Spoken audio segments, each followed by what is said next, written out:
All right, praise. Hope you're doing well, everybody. And it's good to be back with you again. It's been a long time. This is Terry, and this is, of course, the Hope Valley Guy podcast. And man, it's been too long since we've gotten together and talked about all things, all things Hope Valley. It's been about 9 months, so I'm glad you're with me. If you're live, that's great. If you're going to watch it by recording, that's okay too. And maybe we can push a little bit and get this thing live. And that we can do that. And I hope that that will happen soon. So before I get into some things, I want to just explain and kind of go back from the beginning about how I got hooked on this show and why watch it. And I think that most of you that know me and have seen me, post some things, um, that really I was a latecomer to the show. I didn't start watching until maybe 2021, something like that. It was it had a lot to do with me losing my wife back during COVID, and you know I had kind of been fiddling around online, and of course, um, I don't know. Somehow I found a conversation about season five and Elizabeth losing Jack, and um, you know, so I started from the beginning, and because I don't know, it's really hard to just jump into an episode like that, right, without getting the backstory of it. So what I did was I started from the beginning and started watching. And season one was, what can we say about season one? It was spectacular. Season two was iffy. I got over the Charles thing real fast, like a lot of people did, right? Season one we kind of got over the Rosemary thing, and then season two we kind of got over the Charles thing, and then season three, they were building a close bond, and then here comes season four, and with Jack really struggling on his, what he wanted to do. He felt a sense of duty and calling, and yet, that was a really tough thing for him to go through because he, as a man, you know, you just you want to do the right thing, right? And that's I think that's legit.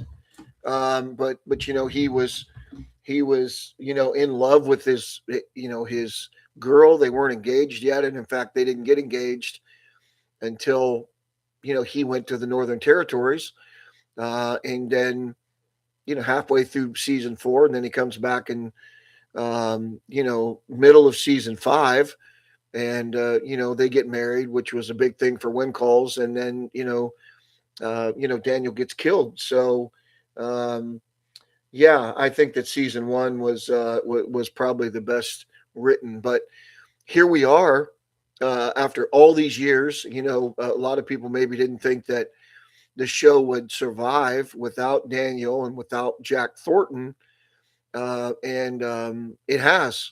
And um, it's up into season 13 now, which is remarkable. And people keep writing, and there's some interesting plot lines. But anyways, that's why I started watching. And you know um as a guy, I know that my takes are different than women's, and what I like. And but listen, the romance and the love and the passion, and all those things, I hope they're as legitimate for men as they are women. And that's just my desire. So I truly love the show. And going back to last year, if many of you remember, and I'm sure you do, um, it was a topsy-turvy season for me because I felt as though um, Nathan uh, proposed, and I really thought they had a fantastic opportunity there. Um, but I understand that they maybe it wasn't the right timing, and I'll just say this, okay? There's a couple things that I've done that I wanted to do this podcast is um, I've wanted to be different. Okay, I enjoy some other podcasts out there. Samantha and Trisha, I respect them a lot, and I love their podcast. And you know, I love the way they do it. But for me myself, my taste was not that I didn't want a podcast where I broke down every scene and gave my opinion on everybody on the show, and I just don't want that. That's not really what I wanted. I was looking for something to create something that was not to offend anybody, but this is the way I look at it. I wanted something a little deeper. I wanted to touch on maybe some things that are common threads, are some very deep emotional stuff. And that's what I wanted this podcast to be about. And that's kind of what I'm going to start off with tonight. So let me go back to last year again. If I remember, I did a podcast right when the last episode was over, and I was very upset. I was angry. I was ticked off because there there are things written that we've seen over the years that we just absolutely don't like. Okay, and I know some of you are commenting on there, and season two and Charles and that whole thing, and you know, um, it just wasn't good writing. I don't think, and it was very frustrating. And they write things. It feels like the writers and the producers, write things to keep the show moving, to keep the show going, whether we like those things or not. Okay. I thought, when in season 10, which I thought was a remarkable season, the last half of season 10, when Elizabeth turned and we saw it in her, and she struggled, but she was bold enough and strong enough to make a decision to not settle for less and not be pulled away from who she really is. And I'm gonna really hit on that in a few minutes. Okay. She was strong enough to make that decision. She made that decision, and there was made a lot of people mad, the Lucas fans, just and they're still off the wall, some of those people. But what we saw really in her was this deep, abiding love that and she's came out and admitted it. Elizabeth really has, in so many words, that she always loved Nathan, even back to the log when Nathan said he loved her, and she rode off and she didn't tell him what was going on and all that stuff, and he had to guess, that she did love him. She was just living in this fear. And I'm going to again touch on that in just a minute, because I think what we saw in the last couple of episodes last year, and we saw the beginning of in episode 1 of season 13, there's a systemic thread that runs through Elizabeth's life, that has ran through um you know and she's never gotten past it. Okay. And it's got to do with all the men that have been in her life. Okay. So this podcast Yes, it's a When Calls podcast, When Calls the Heart, but honestly, truly, it is a very pro Nathan podcast. It is a very pro Elizabeth podcast. I know people get frustrated with her. Don't do. She's a person.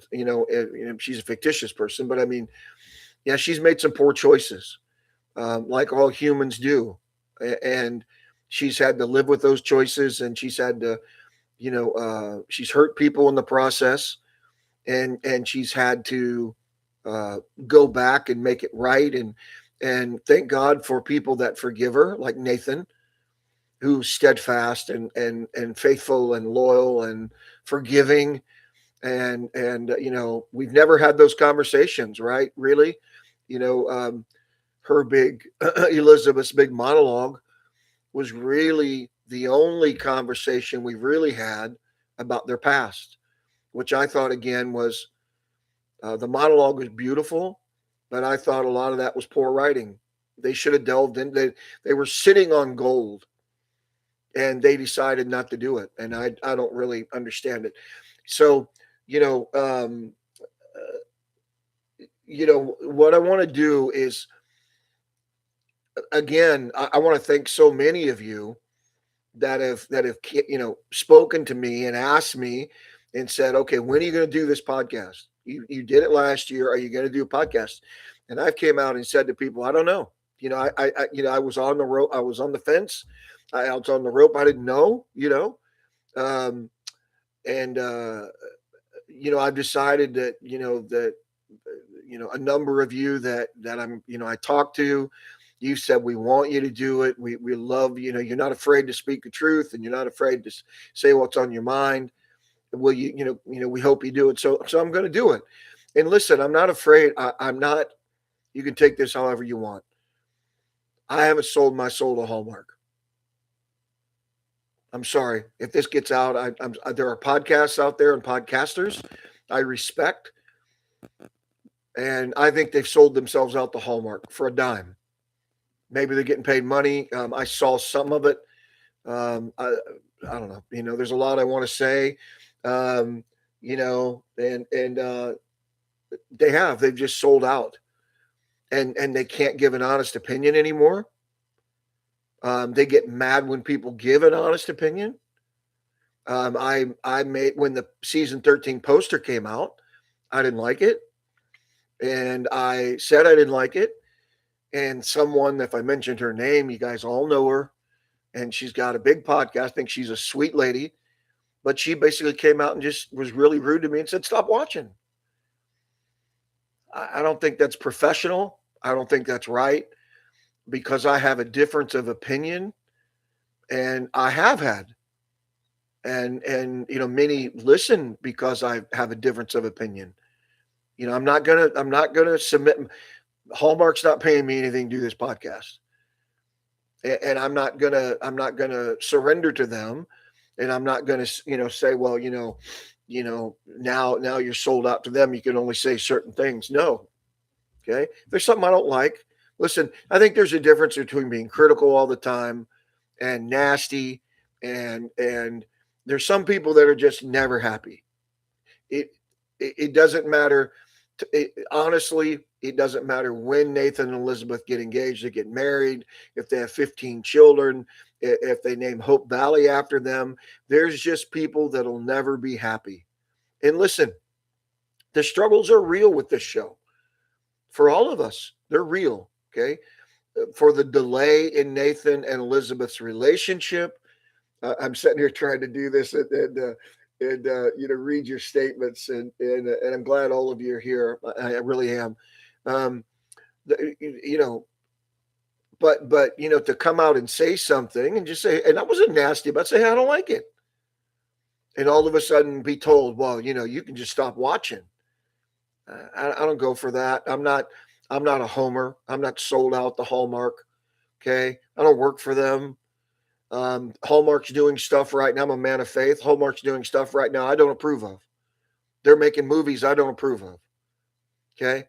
So about this show, they've made decisions, with Nathan and Elizabeth that no, I don't approve of it. And They're doing it to keep the show moving, okay, and keep it on the air. So where we are right now is, this is season 13. We think we're going to get an engagement. That's what we think. you know, uh, Nathan Mustache, Elizabeth a question, and Elizabeth Mustache, Nathan a question. Well, that's an odd thing to say because if they're going to get married, he's probably going to propose. What is she going to propose? I mean, is he going to propose and then she's going to say, well, hey, let's just get married? Wouldn't that blow everybody's mind? I don't know, So, we'll see. But I've wanted this podcast to go a little bit deeper. Okay. So, hang on with me. Uh, let me try to get it out. Let me try to get out what's in my heart. And maybe you can jump on board with it. Tell me if I'm right or wrong. But it's what I'm feeling and what I'm thinking. And that's what I want to say. Watching episode 1 of season 13, I thought was a good episode. And I'm not going to go through everything with that. But there's something that hit me the other night. And I said this earlier, and this is what I'm going to do. I like to call out different people because I read their stories, and stories of the Hardy. Amanda, I sent her a message, and she's written the Apple Juice Chronicles. Go read them. She's a great writer, and she wrote in one of her stories, and you know, it's funny. When you're looking to read something, especially in this genre, we have such beautiful stories out there written, and as the season goes, I'll mention those to you, and I've reread a couple of them, and they're 160, 170, 180 pages, and they give credit to Nathan where Nathan is due. Nathan gets promoted. In one of them, written by Eileen, she's a great writer. Nathan actually has to leave Hope Valley, and he goes to Depot and gets a job, and uh, it's just a beautiful love story, but it's hard. It's a hard read. Okay, but Nathan gets what's coming to him. He gets promoted, and Elizabeth, loves him dearly. She has a mental breakdown, loves him dearly, but has to go and travel with him. And she moves away from Hope Valley and goes to be with Nathan. Okay, there's some of those stories out there, and they're truly beautiful. Well, Amanda wrote something in this Apple Juice Chronicles that hit me, and it just blew me out of the water. And I've heard very few statements. I don't want to offend any writer that's watching. I love all your stories, and I do try to promote you. You know that, but she said in one of her stories, Nathan and Elizabeth are having a conversation, and Nathan has always thought that Elizabeth ran from him at the log, right? When he tells her he loves her, and her capacity to handle that love at that time, she wasn't able to do it. Now, and she ran, right? Got on the horse and ran. I've read some stories that, they fixed that, but on the TV show she ran, right? And what did she basically do? She ran into the arms of Lucas. Terrible writing, horrible. Okay. Don't like the guy, don't like the character. Sorry, that's just me. I mean, Chris is a good actor, I guess, but whatever. But I don't like his character. I didn't like it, and so Nathan is living in this confusion. Okay, but what Amanda wrote in this story was, she said, "I didn't run because you told me you love me. I ran away because you said I will quit." Remember, Nathan tells her, I'll quit the Mounties. And this is where I'm going to go with this. I want you to hang on because I think it's really good. So Amanda, opened up my eyes to something. So the other night I'm sitting here and this thing dawned on me, and I saw this in season 12 in the last episode, and I saw this in season 13 of the first episode. And here's my opinion on it. In season 12, in the last episode, Elizabeth gets a letter from Charlotte. We've not seen Charlotte since before Jack died, way back. Okay, season 3, whatever that was. Okay, didn't see him. I don't think she was at Jack's funeral. She hasn't been around to see little Jack. She just disappeared. Okay, grieving, fine, that's fine. But all of a sudden now she's back in season 13. I'll talk about that here in a minute. But Elizabeth thinks she's thinking, you know what? It's a great idea. We live in Hope Valley. We live in this frontier town. My little boy's sick, and again, I want to say this from the bottom of my heart.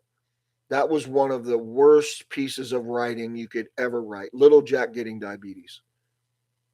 It was horrible. Okay, I didn't approve of it. Here's the thing. Here's what I have to do, and many of you have to do. This is where we're at now. We don't have a choice. This is what they did. Got to make the best of it. Doesn't do any good to sit around, gripe, complain. It's not going to be changed. It's part of the storyline. So she's thinking that she needs to take, little Jack to Cape Fullerton, where there's a really good stocked insulin clinic, because insulin's brand new. And she doesn't want to tell Nathan. That irked me. And there's a reason for it, and I'm going to go into this. Now we have season 13. Okay. At the end of season 12, we see that Nathan chases her down in the taxi. It's funny that a little town like Hope Valley has 2 taxis. How long can it take to get from one place to the other? But they have 2 taxis. 2 taxis that move like a turtle. But anyways, that's cars of those days. But anyways, he chases her down. They jump in the car and are off to Cape Fullerton. Okay. And what does he tell her? Where you are, I'm with you. I'm with you. I'm with you. Okay. It's a very sacrificial love. So here we have season 13. Nathan is on his to-do list for Charlotte. He's in Cape Fullerton. And so they're there all summer. Excuse me. They're there all summer. They come home. They don't think they're going to be home, and Nathan finds a way. But before that happens, there's a scene out behind the row houses where Nathan is on a grill. That's a new one. He's on a grill. He's flipping steaks, lamb chops, or whatever they were. And him and Elizabeth have this conversation, and she says, I can't take Allie back to Cape Fullerton. And Nathan is like, she's resolved to it. She's going to go. She's already made up her mind. And Elizabeth is like, finally in the conversation, Elizabeth says, you've sacrificed too much. And Nathan says, little Jack needed us. It was not a sacrifice. This is where I want to delve into Elizabeth's psyche a little bit. This is why on this podcast, I want to go a little deeper. I see a common thread with Elizabeth. And I'm going to start, and I'm going to go all the way back for a moment in her life, and we're going to talk about this. Because I feel like Nathan is willing to sacrifice everything for her. And he said it in season 8. I'll quit the Mounties. I'll give up my career for you. Now, hear me on this. If we remember right, Okay. Jack. Well, let me start off before Jack. So let me go back. So let me talk about the men. I hope this is okay. Let me talk about the men that have been in Elizabeth's life. Okay. Let's start in Hamilton. Okay. Elizabeth was a pampered princess, a rich tycoon's daughter, had the best of everything. Okay. In Hamilton, Thatcher, right? Her dad was William Thatcher. William Thatcher built a, a huge business. The way they make it sound, even in a few of the fanfics, William Thatcher is he's the most richest man in Canada. Don't know, right? He's got money. But when Elizabeth wants to leave, okay, and she doesn't want to be a debutante. She doesn't want to live in Hamilton. She doesn't want to go to balls. She doesn't want to marry somebody just to live in society like they did, like her sister did, Viola. She wants to move out to a frontier town, and she wants to go to college and become a teacher. They don't approve. Okay, she doesn't listen to me. She doesn't get her dad's approval. She doesn't get her dad's approval to move to go to Coal Valley at the time. She doesn't get her dad's approval to really marry Jack. Okay. That's the first man in her life. Her father. Her dad was not, from what I can see, a sacrificial man in her life. I'm going to use that word a lot. Okay. He was not a sacrificial man. Yes, you can talk about business and having money for your family and giving your family the best of everything. Okay. There's more important stuff than that. Okay. Yes, we want to provide. We're men. But Elizabeth did not have that sacrificial father to say, I'm behind you in whatever you do. There was always a fight. There was always, okay. That's the first man in her life. So she comes to Hope Valley and she meets Jack. Okay. Now I'm going to talk about Jack in a minute. Jack's a Mountie. Jack is sold out to the Mounties. Jack's life is in the Mounties. Jack's heart is in the Mounties. Okay. Remember the saying, if the Mounties wanted you to have a wife, they would issue you one. I remember the military saying that to all of us. Okay. If the government would have wanted you to have a wife, we would have issued you one in basic training.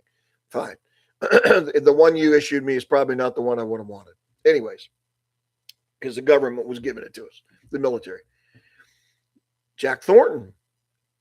Okay. But before her and Jack get together, there's another young man, a coal miner, that catches her interest, and it's Billy Hamilton. Remember? And say what you want about it, Elizabeth has an interest. Now maybe she was getting back at Jack. Maybe they had an angst. But she went to a dance with him, and she went around on a stroll of Hope Valley. I don't know how long that would take you to do that. Okay. But she did. How did Billy Hamilton turn out? He wanted her money. He wanted her family's money. He was a con man. There was nothing sacrificial about him. Okay. So we have two men, her dad and Billy Hamilton. Now we have Jack Thornton, who she falls madly in love with at her dad's rage, because her dad paid the Mounties to send Jack to Coal Valley. Jack tried to leave, and all that stuff happened, right? While I truly believe that Jack loved her in the best way that he knew possible, Jack was not sacrificial for her. Okay. What we're seeing in Elizabeth's life is a pattern. I'm not blaming her. That's not what I'm doing. All I'm saying is there's a pattern of men in her life that's not showing her what she really needs. And that's sacrificial love, real love. Okay. Jack, what does he end up doing? Getting engaged and then going and fighting the Northern Territories. Could have died. Probably should have died. His friends died. And he came back, messed up, we think. A lot. But what happens when they're planning their honeymoon? What does Jack do? Jack takes a training session. Okay, they're supposed to go to Chicago and do all these things on their honeymoon. Jack doesn't even ask her. And listen, when it came to the Northern Territories, no matter what she said, Jack was going because his buddy died, Doug. Jack was going. Okay, when the time came for the for the training mission, and we find out later that was supposed to be Nathan.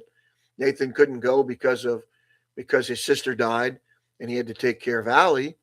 They picked Jack, and yeah, I think you're right on that. She probably is a taker, but see, Jack didn't love her sacrificially either. Jack's heart was Jack gave her as much of his heart as he could, but his heart was with the Mounties. That doesn't it probably doesn't make Jack fans very happy.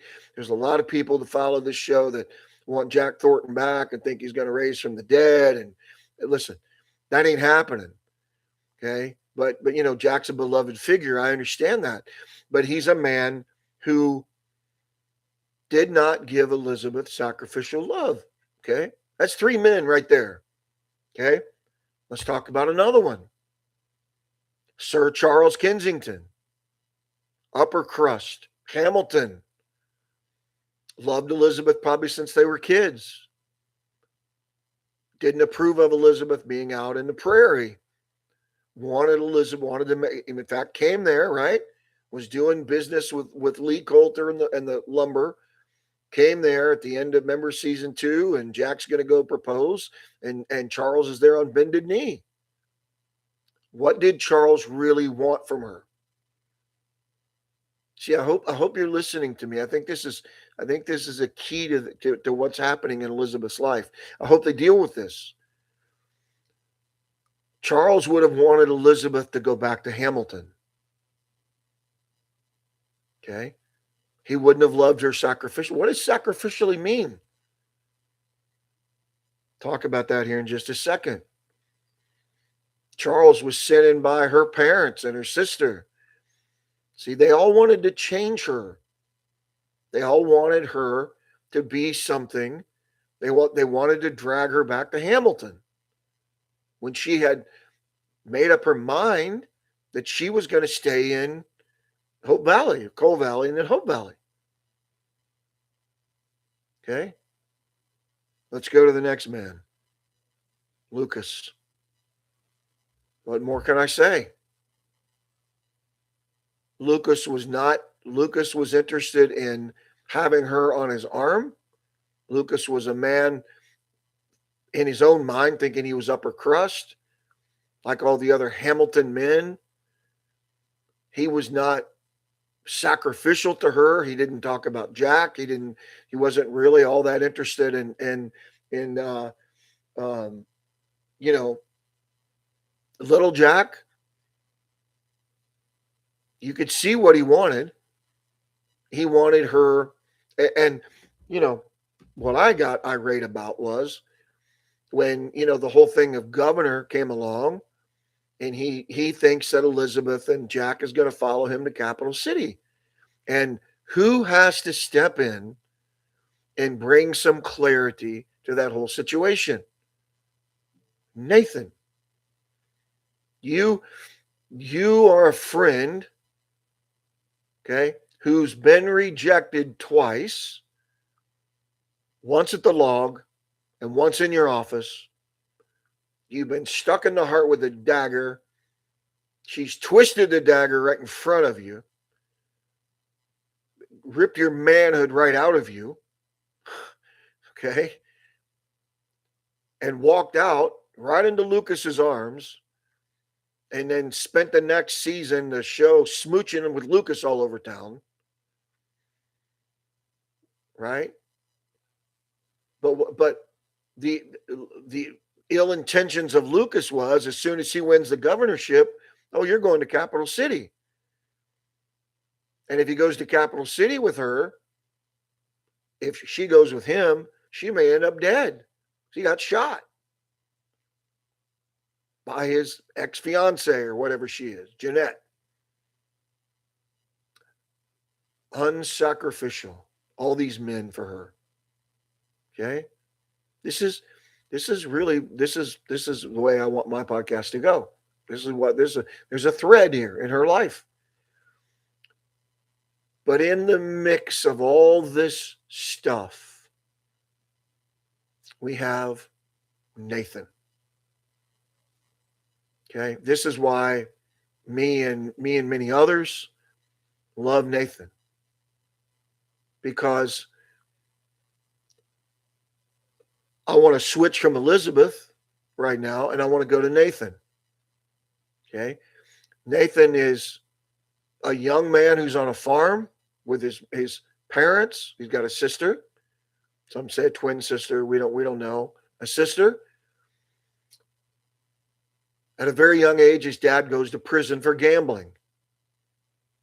Okay? He's got a gambling addiction. And then it ends up being theft, and he goes to prison. Nathan has to become the man of the home at a very young age. He sacrifices his youth. Okay?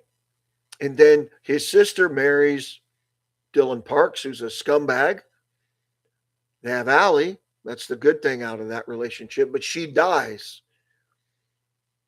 Okay, we don't know if she died from an illness, giving birth to Allie. We wasn't giving birth to Allie because Allie was 4 when she died, so probably sickness or whatever happened back then. She died. Nathan has to take on the guardianship of Allie when she was 4. Once again, sacrifice. When he comes to town and he falls for Elizabeth, and it takes a while for that to happen, and he says to her out at the log, before he tells her he loves her, what does he say? I would quit the Mounties. Now we're seeing, for the first time in Elizabeth's life, she's seeing a man who would sacrifice for her. Think about that. But in her complex state of mind, fear and grief still, she runs. And I'm sure it's a culmination of, I would quit the Mounties, and Elizabeth, I'm in love with you. And she knows this. She knows it. She knows she loves him. She admits that all, basically. But she runs. It's too much for her. See? So even when she's flaunting the relationship with Lucas around town, which most of us despised, another bad writing, in my opinion, because, I've read some stories where, she she goes and, gets counseling and for her, the pastor's in town, right? Oh, God forbid we talk to him, you know, and she goes and talks to him and gives her counseling and, helps her. And, she even says, well, Nathan could have helped me with this, with these fears after, she almost gets killed in a mine, with Jack, looking for Rip. Okay. But she runs from that heart of Nathan. She runs away. So Nathan has to stay in the same town. Okay. You can't get up in the morning and walk down the street. Yeah. I'm a therapist myself, and that girl really needed counseling desperately. Uh, Thank you, Onyx. Listen, yes, I agree with you wholeheartedly. And you know, but that didn't happen. Okay. Now, if you read Eileen's story, uh, uh, Beyond What We Could Dream, Elizabeth has a mental breakdown because Nathan leaves town, and she goes through months of therapy. And her whole problem is her life. She loved Nathan, but she lost him because she was too wrapped up in Lucas, and Nathan leaves town, and it jarred her, and she had a mental breakdown. And that's a great story.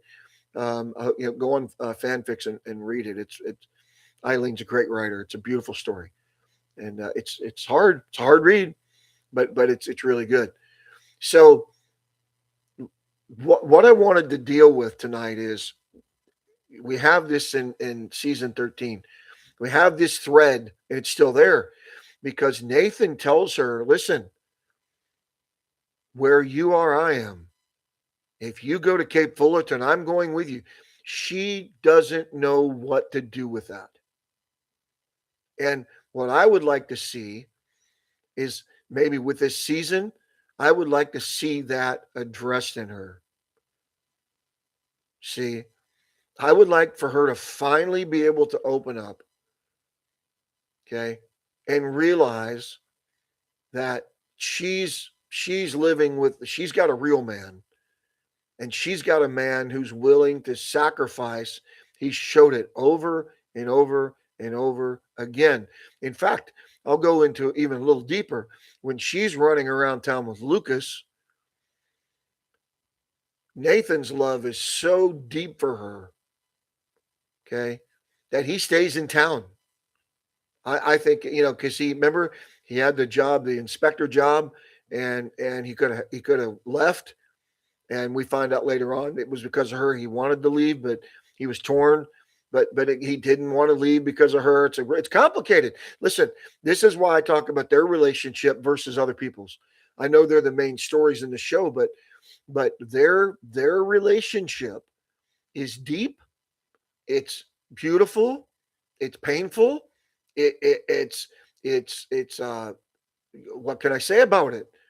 Nobody else is in town really affects me like that. I mean, Lee Coulter and I don't think so. I mean, I love Rosemary and Lee Coulter, but no. I mean, Georgie and Bill, no. I mean, Mike and May. I mean, come on, that's lame as it can be. Nothing else matters. And Nathan and Elizabeth's, it's a deep story, and it's a deep love story, and it's a painful love story, and mistakes of people, they've been hurt, uh, you know, and you know, uh, they talk about fate, being together, finding each other, and I think that that's true. And but what I want to see in her is, and we even see it in the next episode where she says, Nathan Grant, you come back to me. And Nathan says, always, the key word is always. Listen, he's going to do everything he can to come back to her. Why? Because he's sacrificial. And he's proven it over and over and over and over again. That, and not just with her, with Allie. Allie might be his niece by blood, but she's his daughter by relationship. His sacrificial love for Allie is deeper than most natural fathers and daughters. Why? That's who this man is. And what I'm hoping is the writers are tapping into this, and they're giving him his just due, and they deal with this with him and Elizabeth, because if she would have had to go back to Cape Fullerton, she didn't want him to go. She wanted him to stay, and he's like, no, no, no, no, no, I'm going where you are, I am. See, I don't know about you. I think it's a beautiful thing. And but you know that common thread that you know I don't want to say Elizabeth has attracted those kind of men in her life. I mean, maybe some of you women can answer that. I'm not a woman. I'm a man. But you know, is she the one that has attracted those type of people? Was that all that there was in Hamilton? Was that the only type of men there was that she was used to being around? There was nothing to them. There was nothing, no sacrifice to them. It was all about status. It wasn't about love, about status. With Nathan, he's a Mountie. It's not really about status. I mean, he's given up promotion for her. That man, I'm telling you right now, with every we still haven't seen promotion for him from last year. The Jeanette, she was Casimir Shaw. She was wanted. Casimir Shaw was wanted in the States, America, and Canada. He got her, and the others, but they got her. He hasn't even received a promotion for that. Is he going to receive a promotion from the gang that just came back from the gold that Jack originally arrested? He gets promoted to chief constable or something stupid like that. That's just a slam on his character. I'm just so sick of that stuff. Give the man the promotion he's due. Give him there. And it seems like now from these first two episodes, it looks like to me that the tide has turned, and he's starting to get the respect he's due. And he is due that respect. Okay. And for some of you that, love Jack Thornton, and I love Jack's character, listen, Nathan has surpassed Jack in the Mounties. Okay. Nathan was on an officer's track, a track to be promoted. I don't think Jack was going to probably make a sergeant or whatever, and that was going to be it. Nathan's in an officer's track, but he gave it up to be for Allie. That's sacrificial. See, that's not a word we throw around too much these days. That's not a word that most TV shows want to delve into, right? They don't want anybody having, that kind of love for somebody. Why? That's deep. That's what we want. And that's what we want with this show. That's why all of us understand that their marriage, right? We'll talk about that here in just a second. But if we get to see an engagement this year, and I pray it's not, the Pentamalt season or Pentamalt episode, episode 11, penultimate, however you say that word, or the last minute of season 13. And then here comes Abigail. Are we going to get the wedding next year? How long are they going to stay engaged? See, these are things that do frustrate us. And you know what?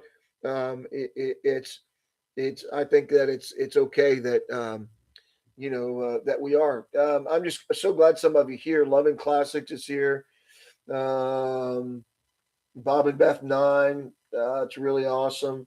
Onyx is him.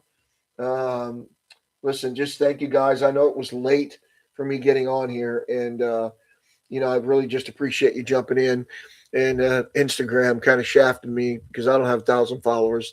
There's another group out there probably does. I'm not them.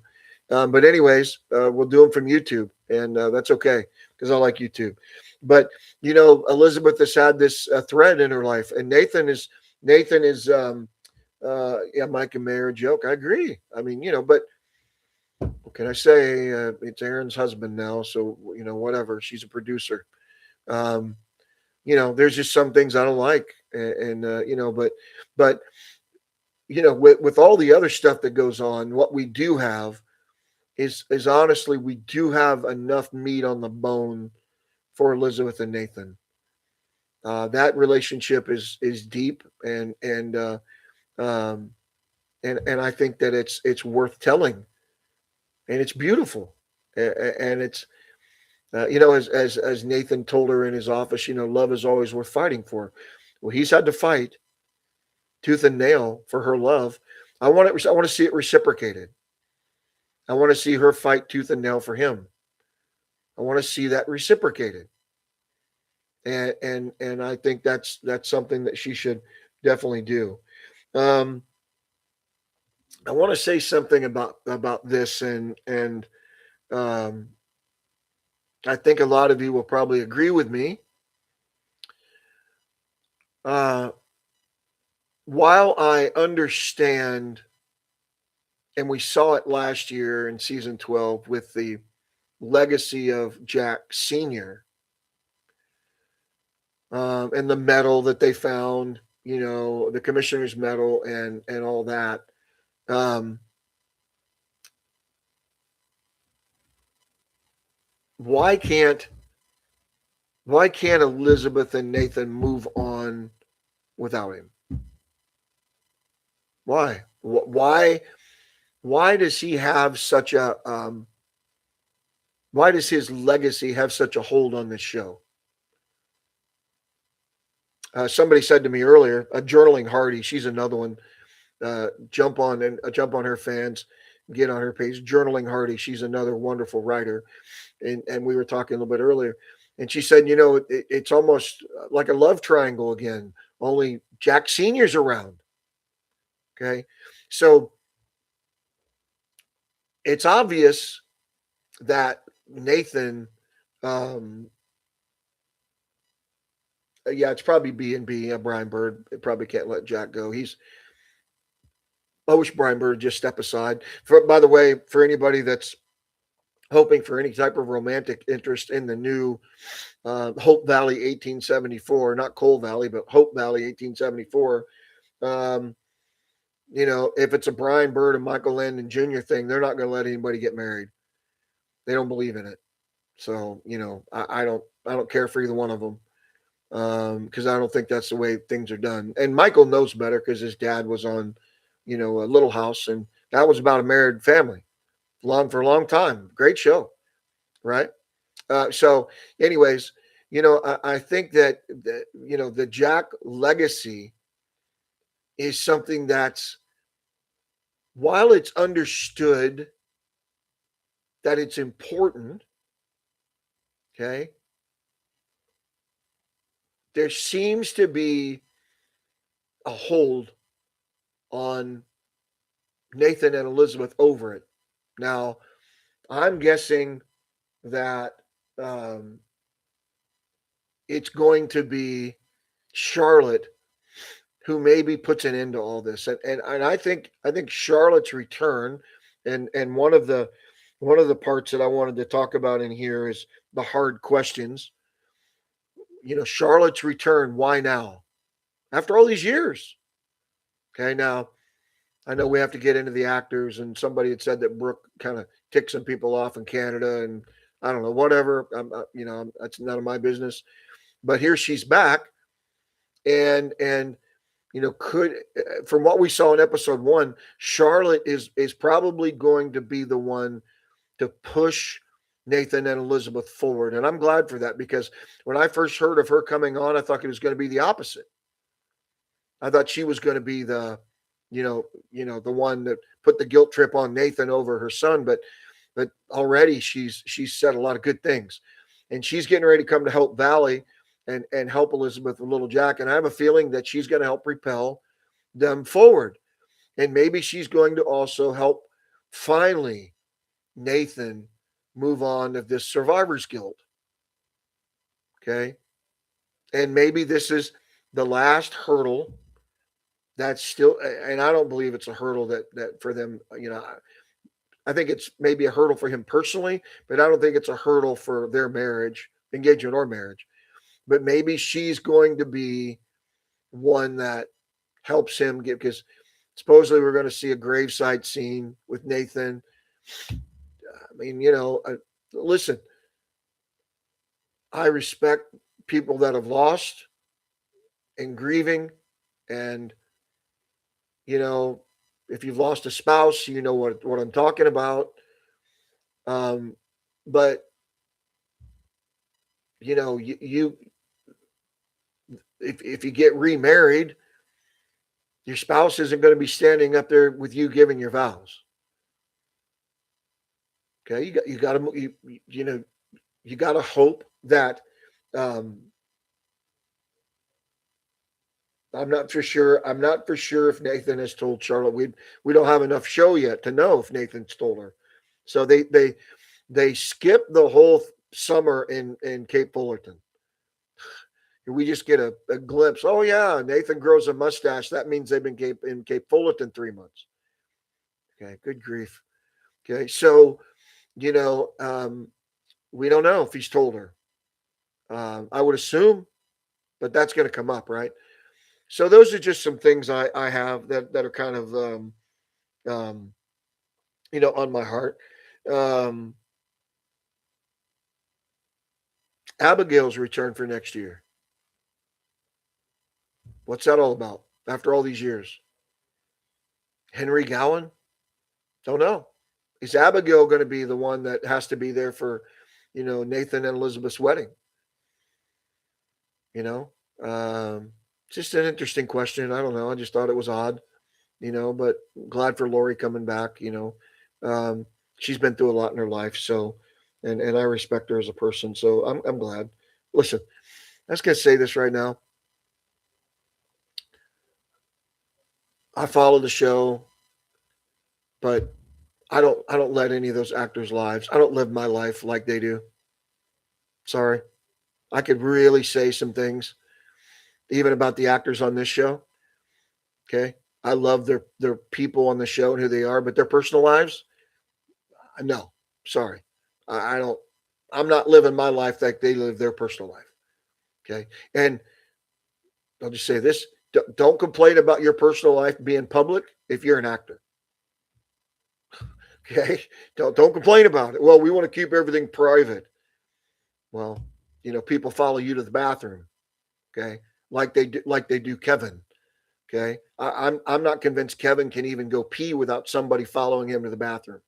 Okay. Sorry, McGarry's, but it's just weird. I don't know. Whatever. Okay. He's a man. That's whatever. Um, so yeah, so I don't know. Those are some things. Um, you know, uh, I think that um,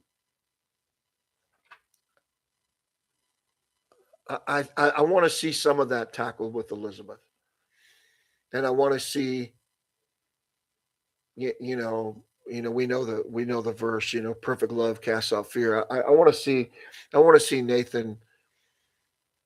Nathan's love really help to heal Elizabeth. Okay, because I think personally, see, somebody said this earlier in the comments, and thank you for it. They've written Elizabeth over the years to where she could almost make no mistake. She does no wrong. Disagree with that. Her going with Lucas overnight was definitely wrong. That was bad writing, poor writing. That didn't happen. If it did happen, she lost her job. Okay, and Rosemary pushing her along.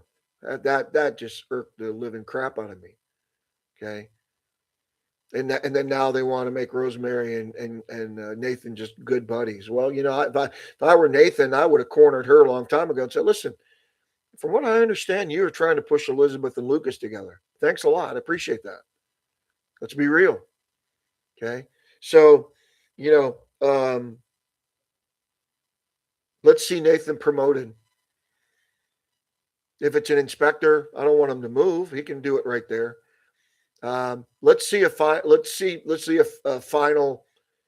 Uh, here's something I think you're going to find this interesting. This is the way my mind thinks. Okay, they got all these characters on this show, right? This show is full of cast. Now, do you know what I would find more interesting than all these cast members? an investigation into Hargraves. If they came down and said Hargraves is up to no good, which it wouldn't surprise anybody because of his hatred for Nathan, right? And the cattle rustlers and all that stuff, and they spent some time going after Hargraves. I could follow that much easier than every other person on this show. Okay, Allie and Oliver, that's a cute story, great. Okay, they're sweet, but the Canfields, I like Joseph and Minnie, and I like their family, and I think he's a good dude in real life too, and I really like him. But listen, I there's not that many things that really pique my interest besides Nathan and Elizabeth. But there are some things I would like to see handled. Nathan promoted, Hargraves chased down and arrested. That he was involved with Casimir Shaw. Has he been hiding something all these years? And Nathan's the one that, this investigation of maybe this investigation of the wildfire. Maybe that'll be something that's really, going to be a good story. And we'll see. We'll see as time goes on. I think next week's episode is going to be really good. Once again, it's going to show pro Nathan, how good of a man he is, how strong he is, how good of a mountie he is. See, I can buy into that. That's good television. I can buy into that story. See, I can buy into Nathan and Elizabeth's love story. I can buy into that. See, I can follow that. I can follow into their struggles and the past and them having to overcome that stuff and them finally coming together. That's good TV to me. That's good writing. Chasing Hargraves down and but curmudgeon Bill sitting there in a surge, that doesn't do anything for me. I don't know why Bill's wearing a surge. Sorry, I don't really care about that. Bill's a judge. Bill's not been in a surge for years. He's not a Mountie anymore. He's a retired Mountie. I don't know what the point of all that is. And I don't know what the point of a traffic light is in Oak Valley. I'm not really sure because there's still people, horse and buggies, think they're going to stop at a traffic light. I don't think so. So, anyways, folks, I'm at an hour and I'm going to call it. But listen, I just want to say a couple things. Man, thanks for encouraging me. Thank you for joining me on a Friday night. I know there's a lot of other great things to do on a Friday night, and but I know a lot of people just like to stay home and rest after a busy week. I understand it. Me too. But thanks for all your encouragement. Thanks for being a friend. Thanks for reaching out. Thanks for wanting me to have a podcast. Thing that I would ask is encourage people to watch. Send me messages, what you'd like to hear. Subscribe. I created a channel on YouTube called the Hope Valley Guy. Go on there and subscribe and get other people to subscribe. If this is the way I have to do them, it is. And I'll share this on Instagram. And maybe you can help me share it as well. And I really appreciate it. So again, tune in Sunday night at 8:00. We'll see how the wildfire goes. We'll see if LA burns to the ground or not. And we'll see if all the fire hydrants are plugged up like they were out in California, or if there's actually water in them. I don't think there was any fire hydrants in Hope Valley. There's just a pumping thing on. They're going to fight a whole forest fire with a pump thing on the back of a wagon. And Lee and Mike are riding out in suits. That's just the funniest stuff, but hey, it's Hope Valley, right? So, gonna let you run. I'm Terry. I'm the Hope Valley Guy. Really appreciate you watching, and I hope maybe I said something that made you think a little bit. And we'll see you again. Be safe. God bless.